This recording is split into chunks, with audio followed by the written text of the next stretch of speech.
महाराज जी ने कहा कि परदोष दर्शन का त्याग किए बिना निर्दोषता की राज्य में हमारे प्रवेश हो नहीं सकता।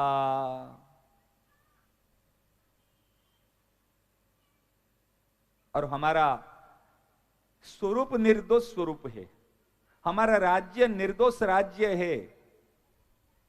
यदि हम परदोष दर्शन को छोड़ देंगे तब हम भगवान में ही स्थित है। हम निर्दोषता हमारे अंदर है, लेकिन परदोष दर्शन के कारण हमारे मन एकाग्र नहीं होता, हमारा बुद्धि एकाग्र नहीं होती, इसमें हमको समस्याएं आती हैं। तो इसीलिए परदोष दर्शन से बहुत बड़ा हानि होती है। आप ध्यान दो। और एक बात बताए महाराज जी ने, कहे अपने दोष को दर्शन अपने को निर्दोष बनाने में असमर्थ है।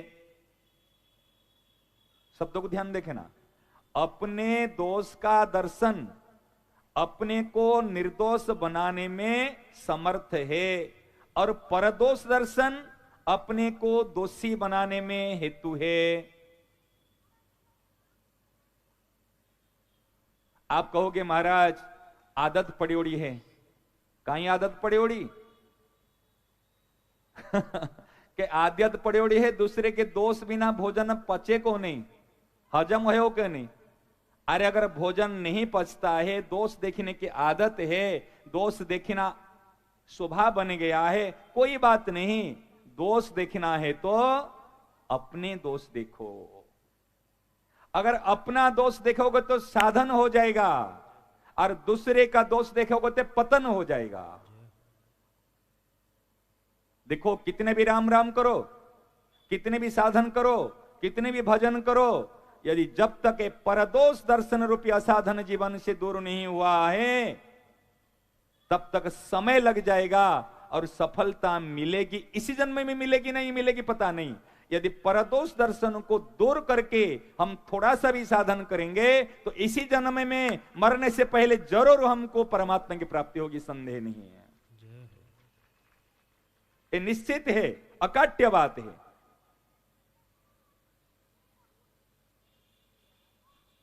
माइक से बोलो, कुछ है तो सब कुछ। हाँ, खड़े होकर बोलो।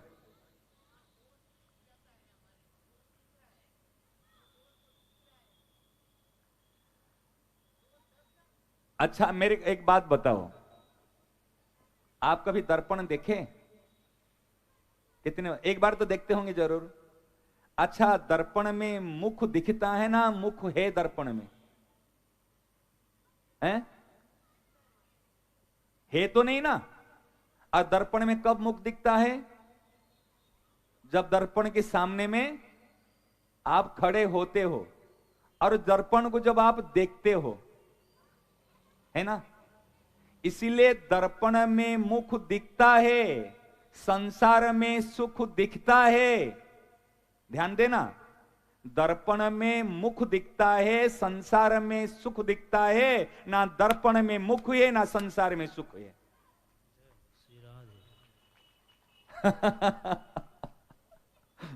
सीधी सी बात,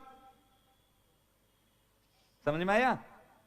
अरे दिखना अलग है और है होना अलग है, सही ना? नहीं हो गया ना समाधान? सूत्र को याद रखो, दर्पण में मुख दिखता है कि दर्पण के अंदर मुख नहीं है। और आप मुख देख रहे तो आपका मुख दिखेगा, दूसरे का आ रहे तो उनका मुख दिखेगा। अब जैसे उनकी तरफ देखोगे वो ऐसे आपकी तरह, अगर आप बड़ी बड़ी आंख करके देखो तो वो भी बड़ी बड़ी आंख करके आपको दिखेगा। और प्यार से देखोगे तो ऐसे दिखेगा। अगर केस बाल बिखरे हुए खड़े हो जाओगे तो वो भी ऐसे दिखेगा। जैसे आप जैसे एक्ट करोगे वो ऐसे रिएक्ट करेगा। बिल्कुल है, संसार में दोष है ही नहीं। जो दोष है हमारे में है, और हमारी दोष दूसरे में दिखने लग जाते हैं।